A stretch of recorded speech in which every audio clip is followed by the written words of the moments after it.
দর্শক এ পর্যায়ে বাজার দরের খবর জানাবো আপনাদেরকে। বাগেরহাট থেকে যুক্ত হচ্ছেন সহকর্মী আরিফুল ইসলাম এবং একই সাথে নড়াইল থেকে যুক্ত হচ্ছেন আরেক সহকর্মী সাইফুল ইসলাম তুহিন। আমরা শুরুতে বাগেরহাটে চলে যেতে চাই। আরিফ, একটু জানাবেন সেখানে নিত্যপণ্যের সরবরাহ কেমন দেখছেন এবং দাম সম্পর্কেও ধারণা দিবেন।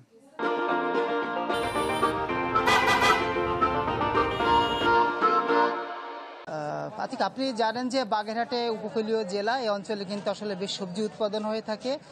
তারই ধারাবাহিকতায় আমি যদি গেল যে বর্ষা মৌসুম আছে সেখানে যে বাগেরহাটে যে সবজি উৎপাদন হচ্ছে বিভিন্ন সবজি, তার পরিমাণ ছিল 2,55,000 মেট্রিক টনেরও বেশি বলে এখানে যিনি জেলা কৃষি কর্মকর্তা মোতাহার হোসেন তিনি আমাকে জানিয়েছেন।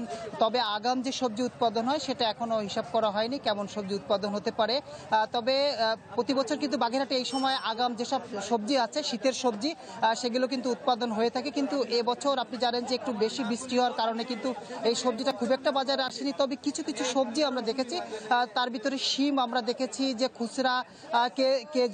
খুচরা কেজি মূল্য সেটা 200 টাকা কেজি, গাজর ছিল 40 টাকা, শসা 50 টাকা কেজি, এবং এখানে যে আরো সবজি যেটা দেখা গিয়েছে মূলা 40 থেকে 50 টাকা কেজি, ঢেঁড়স রয়েছে 60 থেকে 70 টাকা কেজি, এবং এখানে যে লেবু রয়েছে, যে লেবু আমরা খাই সাধারণত, সেই লেবু আপনার প্রতি পিস 5 থেকে 6 টাকা করে আমরা দেখেছি এবং কেজি। এবং লাউ যেটা দেখেছি, লাউ এক একটা পিস কোনোটা 40, 45, 30 সেগুলো রয়েছে।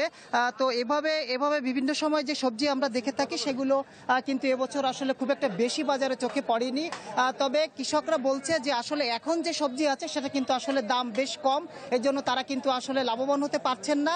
যেহেতু এখানে যেসব উপকরণ রয়েছে, উপকরণের দাম এবং যেসব শ্রমের যে মূল্য রয়েছে সেই শ্রমিকদের দামই কিন্তু অনেক বেশি, যার কারণে কিন্তু আসলে সবজির খুব একটা দাম পাচ্ছেন না। তবে আর কিছুদিন পরে বাজারে মাসখানেক পরে আরও যেসব সবজি হয় শীতকালীন সবজি সেগুলো দেখা যাবে অনেক বেশি আকারে বলে এখানে যিনি কৃষি কর্মকর্তা তিনি আমাদের জানিয়েছেন। এই ছিল বাগেরহাট থেকে সবজির বাজারে আপাতত সর্বশেষ খবর।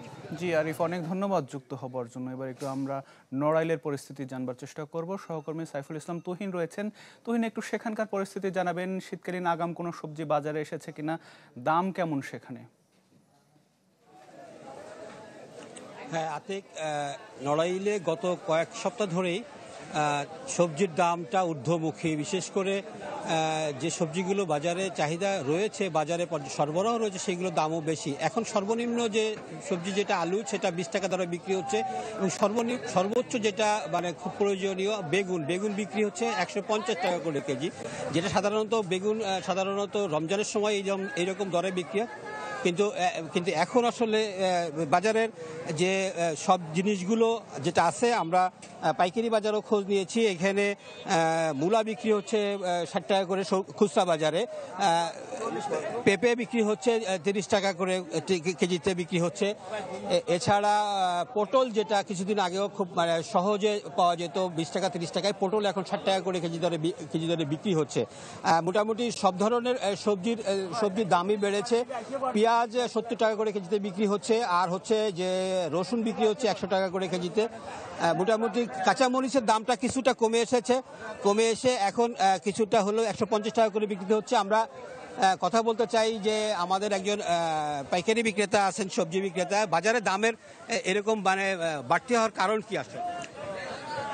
এই যে বিভিন্ন যে মালামাল সিজনালি হয়, এগুলো আপাতত ধর কমে আসছে, গাছগুলো শেষ হয়ে যাচ্ছে, মালের উৎপাদন কমে গেছে।